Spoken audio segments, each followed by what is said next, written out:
Greetings, everyone, to East Meets West. It's a vice. Today, the 22nd of May, will be the last in the spring uh, season for East Meets West. And today, Eric and Al are going to be sharing some tools and, well, talking about their tools. Now, let me pull Eric into the mix here. And I'm also going to pull in Dick Shaw because he's going to be with Eric for a little bit, even though we'll spotlight Eric down the road. Have a three-way going here. And Eric, you might kind of explain what we're going to have going here as I get things set up. Sure. My friend Dick Shaw over the years he's not only introduced me to the Sable River in Michigan and the Pere Marquette, and we've done a lot of fishing together. But Dick is a wonderful fly tyer and a fine fly fisherman as well, and has done it all. I would say in both arenas, but he's a great woodworker in addition. And he has given most of the tools that you will see that I'm going to show here. Dick has given me versions of, and Dick, if you're ready, I'll put up the first tool. Let's verify Dick's audio before we go any further. I can hear you and see you. Okay, good. That's a good start. All right, we got you. All right, you're on, Eric. All right, there's All our right. first. All right. Well, first of all, I want to thank Eric and Al for inviting me to share some show and tell regarding some fly tying tools.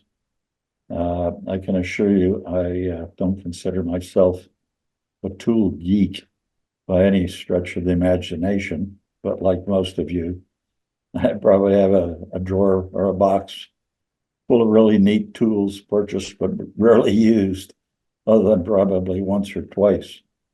Most of them are solutions to problems you didn't even know you had. Some of what I would like to share this afternoon are original ideas, but most are simply refinements to fairly standard tools. Now I'm going to throw Eric a bit of a curve and go slightly off script with a quick story of how this fly tyer became interested in fly fishing and fly tying. I grew up in Niagara Falls, New York for the first 11 years of my life. And my mother's family was from Ann Arbor, Michigan. And I had an uncle up there that owned a family cottage on Whitmore Lake, which is about 15 miles north of Ann Arbor. And I'm quite sure that this uncle was the only fly fisherman on the lake. And back in 1952, as a 8-year-old second grader, I typically fished with worms or crickets using a cane pole and a bobber. But one evening, my uncle invited me to join him and allowed me to use his fly rod. I still have it. It was a Shakespeare bamboo rod, probably a 6-weight with an automatic reel and a silk line. And wow, that was a whole lot more fun than the way I had always fished. And maybe best of all, he also tied some of his own flies, mostly poppers and streamers. When I returned home from the summer vacation in Michigan, I decided that I too could tie flies. I didn't have anything except a few hooks, my dad's bench vise to hold the hook, and my mother's sewing thread and some red nail polish. As a second grader back in 52, I attended Maple Avenue Elementary School, which was there in Niagara Falls near the whirlpool along the lower Niagara River. And early one fall morning before school started, while I was shooting marbles out on the playground with my buddies, I noticed the school principal, Miss Johnson, walking along the sidewalk on her way to school too. She was a spinster, clearly looked old to all of us. And most of the kids were simply afraid of her. I immediately noticed that she was wearing a pretty spiffy hat for an old spinster. It was sort of an Australian wide brim style that had one side turned up. And on that side that was turned up, there were about a half a dozen pheasant tail fibers that had been dyed purple. I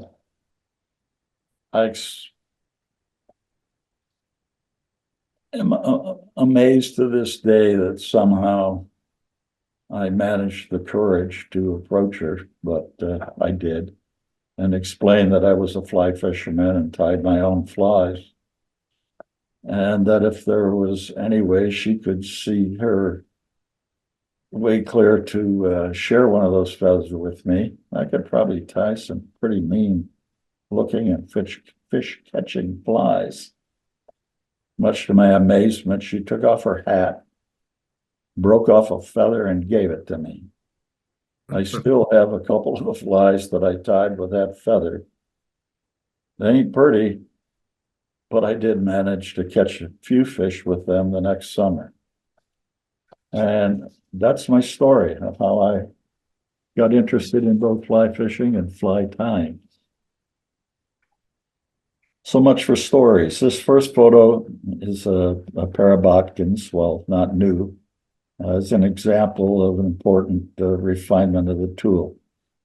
The left one's a fairly standard heavy-duty bodkin. The right one, a very, very fine and flexible one. I was first shown this fine one by Eric a number of years ago. To make them, I used about a 4.5-inch length of cane rod as a handle that, depending on the tool, it's either a 1/4 inch or 5/16 of an inch across the flats of the hexagonal cross section.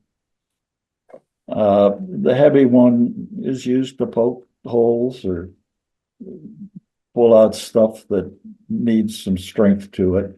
It's simply a sewing needle that's epoxied into a hole in the end of the cane handle. The thin one is actually a much more versatile tool. You can transfer a tiny, tiny droplet of head cement or nail polish to a exact location on a fly. It is great for sticking into a feather to separate the barbs if you need, you know, a slip that's 4 or 5 barbs wide. It makes it really easy. It works. It's finer and it works better than the tips of a signal of a scissors. Next, Eric. That fine one is made actually from a Griffin dubbing teaser, which is a nasty little tool. It has just incredibly sharp little barbs along the shaft of the pin there, the needle. But they sand off very easy with 400, 600 grit emery paper. And I just use a mat knife to cut the plastic handle off it and glue it in to the end of the handle. Next, dress it up a little bit with a jungle cockeye, and then refinish it using Helmsman spar varnish, thinned down maybe 10% with mineral spirits. I also protect the point and myself by just using a little piece of plastic or a foam tube on the tip of it. Next, I also make brushes. The top one is a wire brush, a brass brush. Actually, it's made from a brush used to clean the barrel of a rifle. The bottom one is a nylon brush, much softer, much more gentle, and that's made from a pipe cleaner brush for cleaning the inside of a stem of a pipe cleaner. I use a little brass tube to protect the brass bristles and a little plastic tube for the nylon one. And when I give them away as gifts, I like to put them in a dressed up little box. They can be stored in it, or it's just a nice way to present something. Next. These are a couple of original tools. The one on the left is a shepherd's hook tool. The one on the right is I just call it a paddle point. The shepherd's hook actually came about in having something to bend and form a loop in the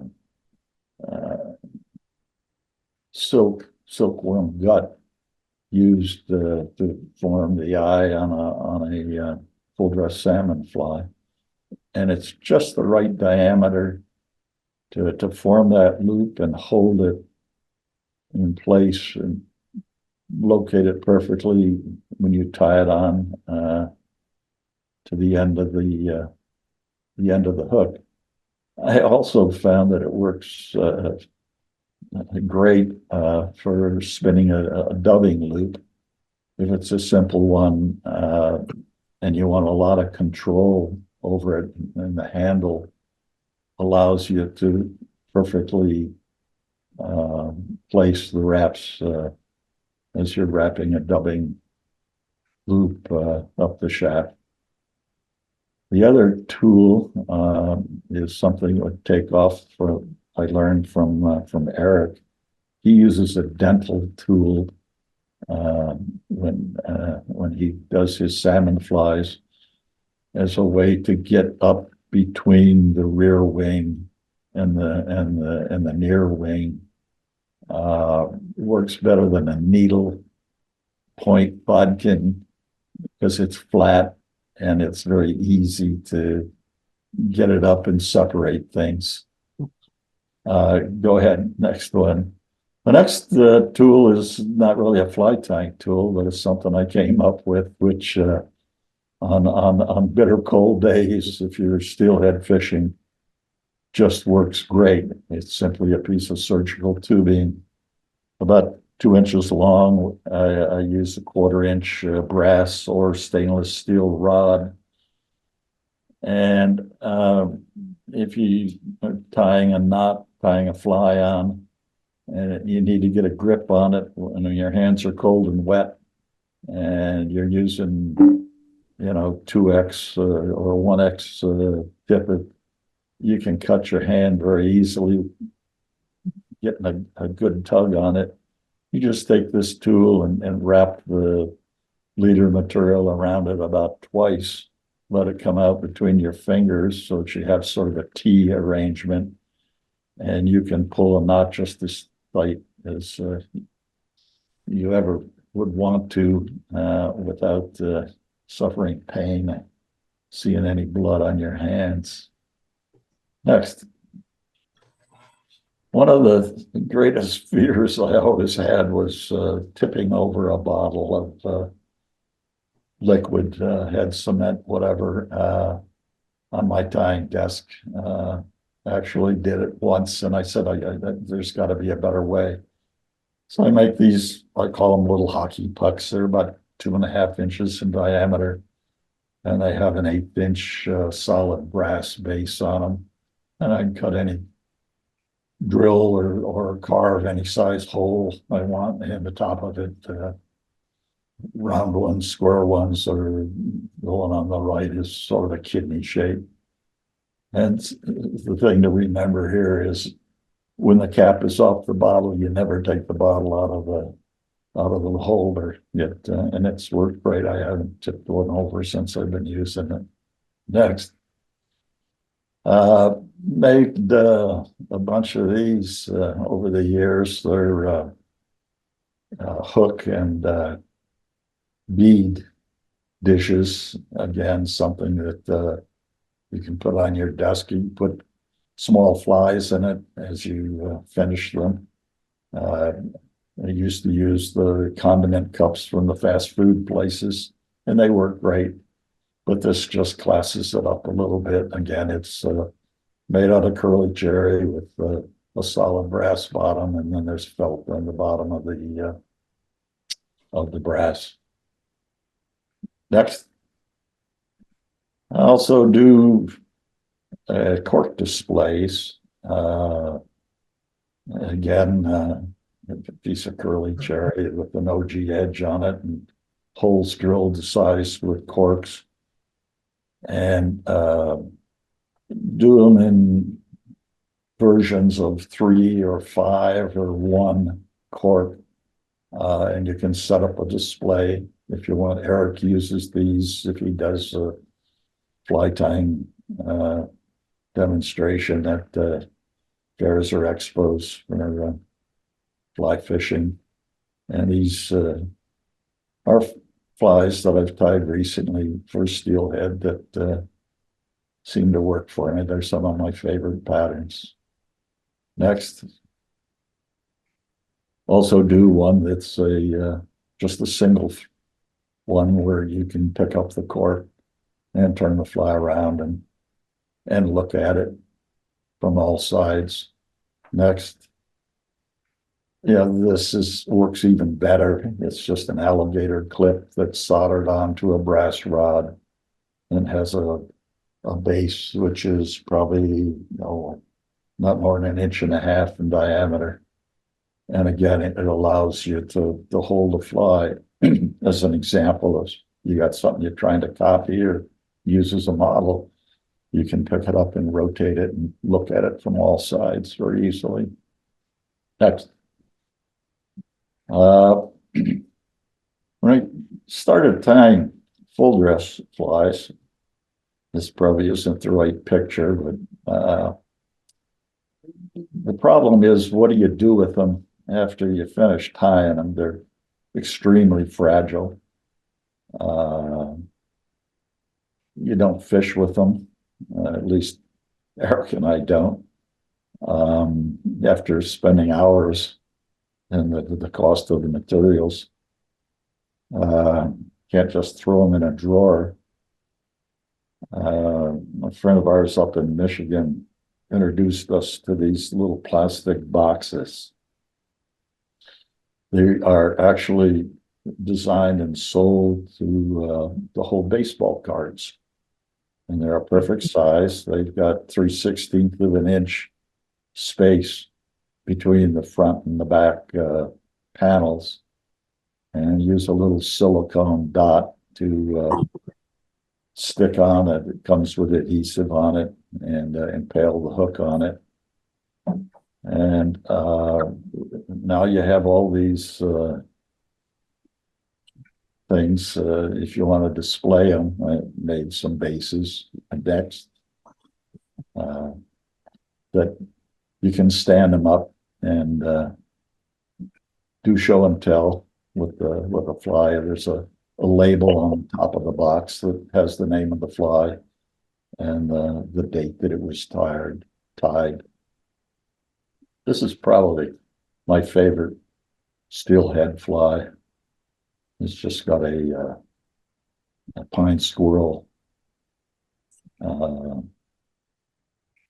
a wing on it, and a mylar tube for the body. It's got a little bit of weight in it, and then a hackle throat or a marabou throat. And I've had an awful lot of success with steelhead and this fly, and then tie it in with mink and olive and different colored throats. It's been a good fly for me. Next. So now you have all these little display boxes. What do you do with them? I put a bit of Velveeta box. But back about, I won't say how many years ago, for Eric's birthday, I decided I'd build a pair of matching boxes. These are made out of lace wood, and they're sized.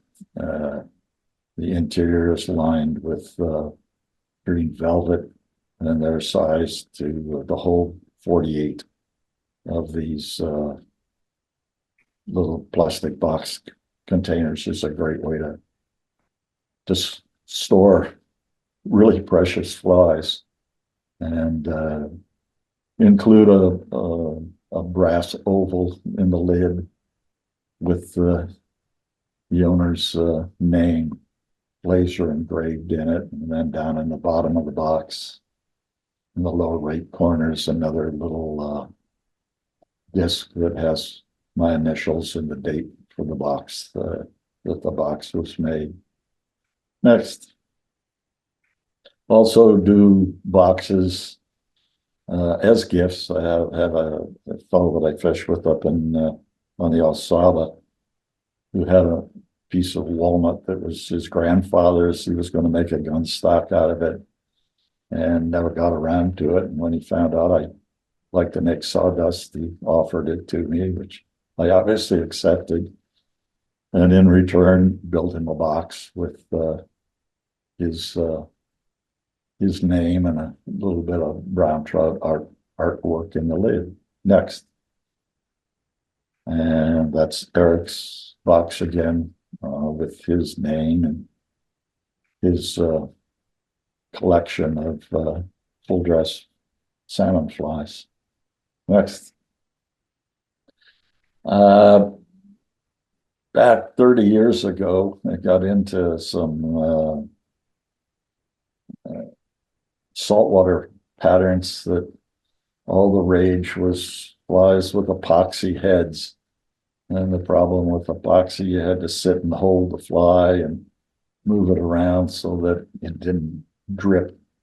So came up with a drying wheel, which you can buy commercially. Back then, they were about $70, as I recall. Next, and they come with a foam wheel, which you could buy the wheels separately. And I ended up buying a little 5 RPM synchronous motor off the internet. I think it cost me $3.49 plus another $4 to ship it. I put it in an electrical box, painted it black, and put it on a cherry thing with, again, a brass base on it. Hasn't been used too much since the UV resin became available. I don't know if anybody still makes epoxy-headed flies or not, but haven't used it much lately. But 20, 30 years ago, it was a very useful tool. I think that's it. No, it isn't. There's another one. This is clearly not an original idea. In fact, Al, you may have had this as one of your tricks of the trade in some of your articles. But these comb binders that you can buy at Staples or Office Depot, Office Max, real cheap, a 3/4 inch diameter one. And I cut them into 2 tabs and punch an 1/8 inch hole in it. And they are the best thread keepers I've ever used. Way back when, I used to buy different kinds of thread keepers, but these work. They're, so inexpensive. Tinsel, wire, lead, you can bring out through the 1/8 inch hole, and it'll hang just like a bobbin. It doesn't work so well with thread, but because it'll fray the thread. But it's, I've got hundreds of these things now. And I used to store my thread in Ziploc bags and you'd go to get something and it'd all be tangled up. Excuse me, as the thread started to unwind, but these work great. And as I recall, that's about it. Dick, thank you. I have most of these tools, and I can vouch that, and I've used them all. And it's really funny because I've railed against tools for years in various settings and forums, and with the idea that the best tools you own are your 10 fingers, Yeah. which is true to an extent. But if you're a pro tire, or if you have special needs doing something pretty tough, as your time grows, then you start to need specialty stuff. And Dick has provided me everything I need. um, and then some. Oh, but honestly, I've used every single tool that he's given me, and I think I've got a version of everything except the cold weather knot tool that he had, because I don't fish in cold weather ever. So anyway, Al, you about ready? Dick, I wanted to comment. It was about the second or third slide in. You had those cute little boxes that you put the brush tools inside of, and you had me right there. Damn, that was just really cool. That's all I can tell you. I mean, I don't know if really cool is even a good terminology in these days, but you know what I'm talking about. You're old enough to understand what cool was. But anyhow, yes, anything else for you, Eric? Oh, I can show you my one tool that I can't seem Please do to let me, fly. I can just put it up here. This is a dental tool. This is the one Dick alluded to, and I've learned more about it. I think I showed this one other time online, but I've learned more about this tool. It's called a WS7, which stands for wax spatula number 7. And to get a good one, and I finally found a place where I could get another good one.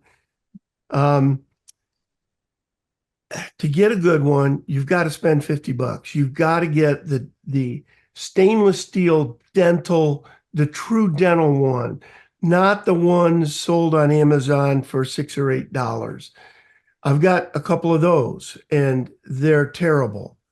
This can double as a burnishing tool. If you don't have a burnishing tool and you want one, I would get a WS7 dental tool.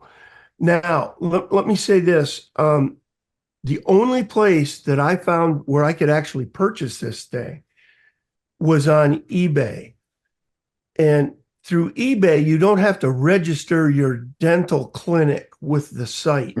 But if you look this tool up, a WS7 dental tool, they'll appear, but you can't order them unless you're a dentist. But you can on eBay. So that's how to get around it. But you got to buy the expensive one. I'm sorry. And it's worth every penny. Best tool I've ever had. I just freaking love it. I use it all the time. And I couldn't tell you what is so great about it and what is so valuable about it. I don't like ever picking up a tool if I can help it. I picked that one up a lot. So for whatever that's worth. Actually, the one that I made starts with a pair of tweezers like stamp collectors use, and I just cut the end off that the sort of canoe paddle shape, and glued it on the end of the handle. And it works great. But you can't burnish with it. No, you can with this one. I use some John's agate. Yeah, I do too. But I used the Ron Lucas dental tool that I had for probably, I don't know, 10 years as a burnishing tool before I got John's agate. But agate stone is the other thing we use to burnish floss. I have one right here. Looks, if you get one this size, that's great. It's just a highly polished stone. And it's just for fancy presentation flies with floss, silk floss. And that's all I got. Okay, well, anyway, Dick, I was very impressed with all of your stuff.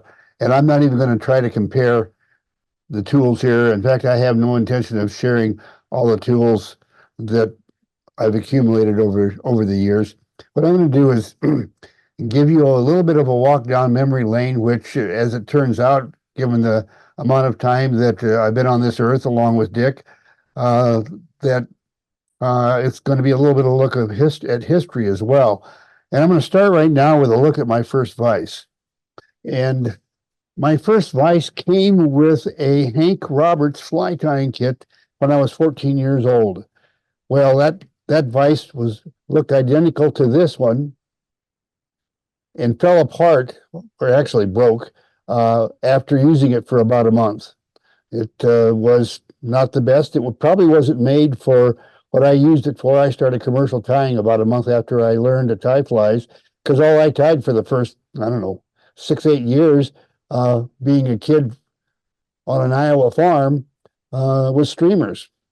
That's because that's the only thing that got fished of anything at all in the local lakes when you did get to fish. But anyway, that's the vise. Not much, and it wasn't much, but I'll set that aside. But when I broke that first one after a month, my dad said, "Well, I'll help you out." And he took an old vice grip and welded up a post on it. And you can see it's got a post on it. And this is also a replacement. It was one that I lost the one back. I mean, in the years from the time I was 14 until today, it went by the wayside. So I picked this up about 20 years ago and I've had it ever since. But it's a replica, shall we say, of the one my dad made for me. And I tied flies on that for years and years. I would stand in his shop, because his shop was for woodworking and for working on farm equipment and whatever else. And there was a big vise that he used for holding stuff to plane and file and everything. And I would stick this in that vise and then stand in front of that vise with this vise and a hook in it and tie flies. That's how I tied for years, just standing up. But anyway, I'll set that guy aside.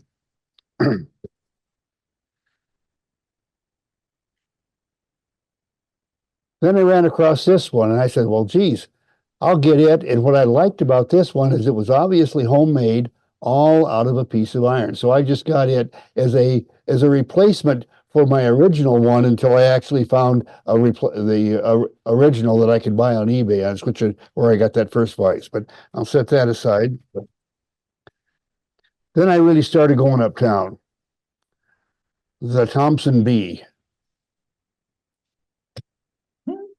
I want you to notice something about all the vices that I've shown you up till now, except the one my dad made for me. They all have a defined length as how far they stick up above the tabletop. And anybody who has done any amount of tying, and especially in the commercial tying arena, every one of these is so doggone far up in the air that you're going to have to climb a ladder to tie flies on them. They're just too far up off the edge of the table, at least for the way I tie. I like to keep my hands down more at chest level, not up above at eye level. But anyway, I'll set that one aside. Now we're getting into the primo stuff. I got my first Thompson A, and you could adjust it up and down.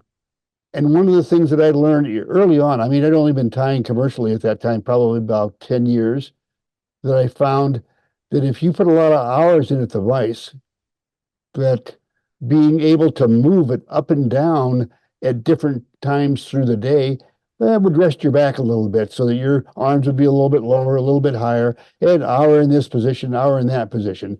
But that was the old Thompson A, adjustable. I thought I was in heaven. Anyway, then I had to make a trip into rotary. And this is the old Herder's rotary that I got way back when. And I tied on it some. It has not had a lot of wear. You don't see like some of my other vices that are just they're wore smooth and their black is gone and everything. This one didn't get a lot of use because, quite frankly, I didn't find rotary particularly a great way to tie until I had to many years later, and then I got really good at it. But there it was, a rotary vise of a type you may have not seen, but it was adjustable. It could go up and down, so that was kind of nice. I'll set that one aside. Now we're getting down to the cream of the crop. In 1980, I got this vise. It's an HMH. It was one of the first ones that came out, made by the company. I tied on it until Gretchen and I got married in 93, and we went into the full-time fly fishing, fly tying business. And at that time, this got retired in favor of who was ever hiring me to tie on their vise. That's what it boiled down to. And I've tied on a lot of them since then, but nothing beats the old HMH, as far as I'm concerned. It is just, it's the cat's meow as far as I'm concerned. Now, I wanted to share one other thing with you. Is back in the day when I moved from California to Idaho in the late 70s, I found early on that I did not particularly like dealing with commercial customers through the mail and on the telephone. I like looking a person in the eyeball and collecting dollars that are due and making deliveries on time, that type of stuff. But it took a while to build a customer base in Idaho after I left California. So I still had a few flies for accounts in California until I got going pretty well in Idaho. I got pretty well established by the real early 80s, 81 and 82. But in 1980, I decided to learn how to tie full dress Atlantic salmon flies. Well, I mean, like everything I've learned all my life, I didn't have any place to go for lessons or anything like that. I bought a Paul Jorgensen book and started tying from it. And the first fly that I tied, I decided to keep it. It's a full dress Atlantic married wing made up thing that I tied out of one of the first flies in that Paul Jorgensen book. And at the time it was called Blue Charm. Does that sound familiar to anybody? Anyway, The Blue Charm was the first fly in the book. Yeah. Yep. Okay. Well, anyway, there it is, mounted it the way we did back in those days in this dome. And that's the first and only full dress Atlantic salmon fly that I kept. Now, I've tied a bunch of them since then, but they either got sold or donated to auctions and raffles. But I kept the first one for myself. And as you can see, it's pretty darn rugged. It's far from great. But I did over the years tie one heck of a lot of steelhead flies. And in fact, you'll find 3 steelhead flies in there in that display, all hair-wing steelhead flies that I tied after I moved to Idaho. And they were used for use on the Clearwater River, which is in central Idaho, and into the Columbia system. But anyway, that's the end of my presentation. And now it's your turn. Who has stuff to share with us? Now, don't everybody all speak up at once. Eric's out onto a limb. What? Al is Fred. Yes, Fred. Okay, Fred, let me spotlight you. Sure. Okay. There you go, Fred. I've been using this a lot. It's a caliper, and it's a digital caliper, and it's literally made out of plastic, but it's accurate enough to do pretty good measuring of liters, of beads, of tippets, of lead. Anytime I might have a spool of lead that the the little markings on the ends fell off, and I don't know what in the heck the diameter is. This will tell you it's in millimeters and in inches, and I got this on I think TEMU for $2.43 plus $3.50 shipping. Actually, I bought 6 of them and gave them out to some of my fly tying students. So, and they use them a lot. That's it. Oh, That's really cool. I can see some uses for I have to that. get one of those. Anybody else? I'll share something, Al. This is Jim Moss. Okay, let me spotlight you. And so I'll apologize if I stole this from somebody else in one of your other classes, Al, or presentations, but it's something I've gotten to the point where I can't live without now.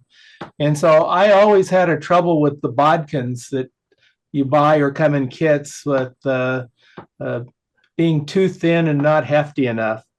And so out on Amazon, they sell what they call, I think, metal toothpicks, if you can see that. Yep. And they come in 3 to a package, and I think they're about $8 or $9. And so they come like this.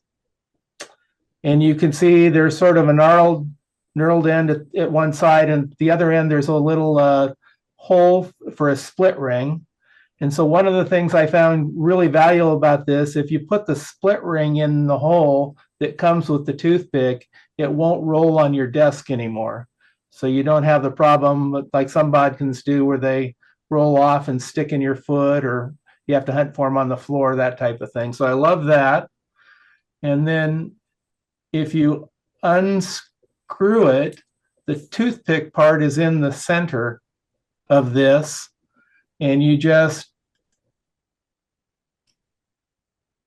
take it out and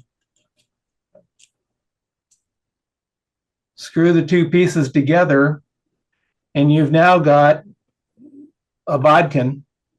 And what I really like about it, it might be hard to see here, but if you look at, it's got a really, really fine tip, but as you go back toward the main body, it grows significantly. So there's quite a bit of heft in this toothpick or bodkin when it gets all that I really like. It's not a flimsy type bodkin at all. It's pretty strong and powerful at the far end there. So I just love it. Cool. Love that. That is cool. Anybody else?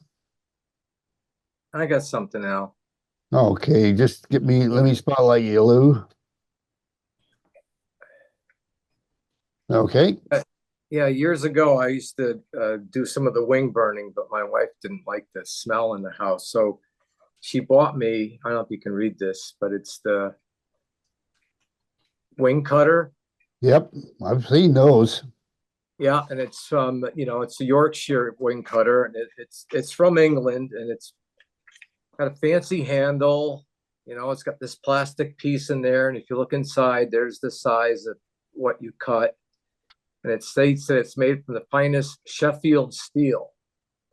And it even gives you something to push down on because they don't want you to ruin the blade. And it's just something that I used for years, and it's a tool I forgot about because I haven't done it in a while.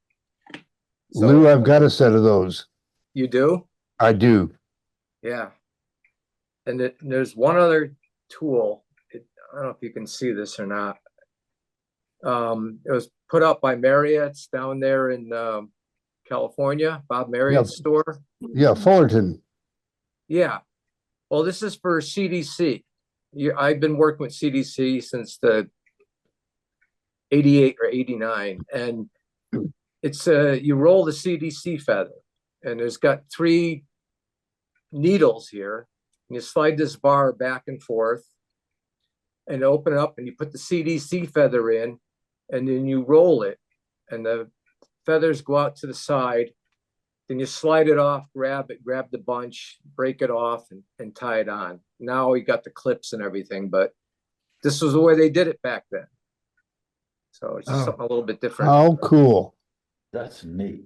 And I've had everything so far up until now. I got a new toy to go looking for. I So- think so they the still sell forerunner the- to the magic tool then, kind of. Yeah, Could be. I still have my 59-cent, chip bag stuff too, but it was just something that was new on the market and I just had to try it. This is going back quite a long time. So it's just, working with CDC, it was different back then. So I just wanted to have this tool. Hey, appreciate it, Lou. Anything else? That's it. Anybody else? Yeah, Al, I got one real quick. Okay, here you are. Okay, let me spotlight you, John. John. Okay, go for it. This is just the beginning. I just got these the other day, but I don't know if we're going to be able to see this or not. Can you see it? Yeah. Yeah. Okay. What that is that's a blowgun dart.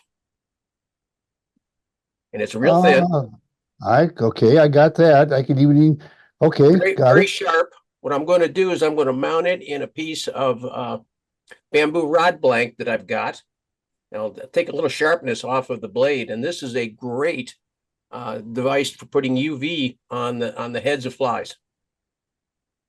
Oh, you're going to have to demonstrate that for us.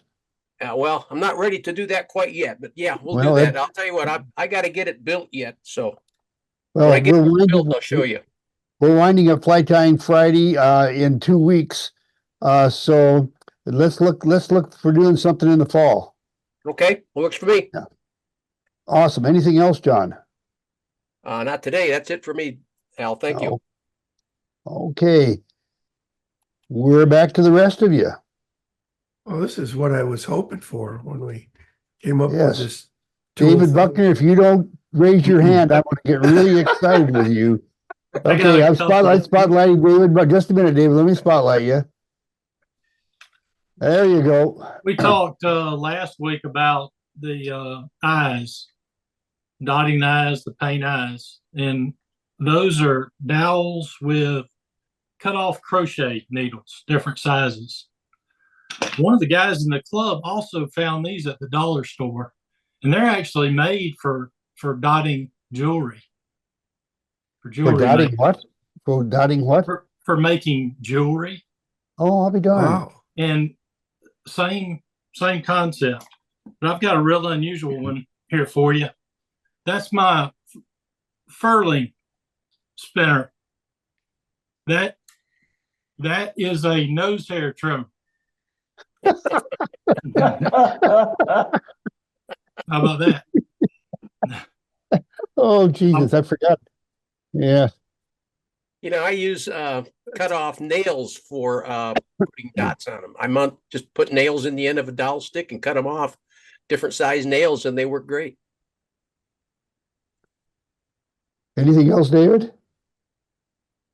Okay, let's anybody else?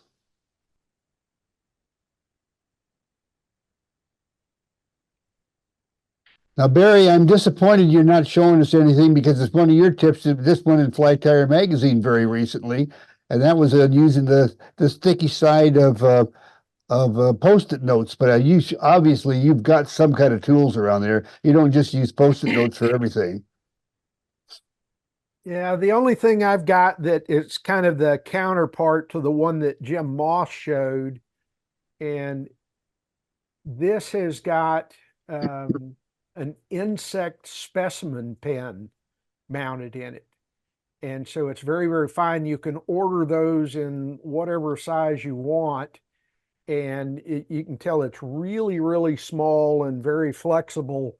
And you can really get in and do really fine work with it. That's awesome. Insect specimen. I got some of those too. John Wright sent me the pins. I just have to make them into the bodkins now. Anybody else? Well, I have one more thing because David Buckner brought it up, and I got this from Gary Borger back when, and I forget the name of the store, but they sell a coffee frother machine that makes, if you take the frother part off and put a hook on it, it's got this little switch on it, and it's a great, that's spinning around and around and around right now. Yeah, we can see it. Yeah, Al, And Al, you that know what thing is, that's for? That's for a dubbing loop, but it's only got one problem. If you don't slow it down in time, it will break it in nothing flat. So that's all I can. Al, that is bought in IKEA. That's it, IKEA. That's it. Yeah, and Yep. and to slow that down, Al, instead of having two batteries in it, just put one battery. Oh, thank you. I can cuts the I can speed use in it half. because I just been using it as a chuckle because there was no way I could No, slow no. it down quick enough to stop the loop from not breaking. No, Gary, I was tying with Gary and he showed me that thing and he said, all you do is put one battery in there and you slow it down. So Okay, well I'll be working on that. okay, This okay. this isn't the time to do that. Well, this has been a fun one as far as I'm concerned. We will be wrapping it up for the season. Let me get it side by side with Eric and myself. As I say, this is the end of the season for us. We'll probably start up again sometime in the fall or in winter, whenever the mood strikes us. I don't know. What do you think about that, Eric? I think it's going to be great. I definitely need to recharge personally. And that's it for this week and for this season. For now, it's a wrap until next time. See ya.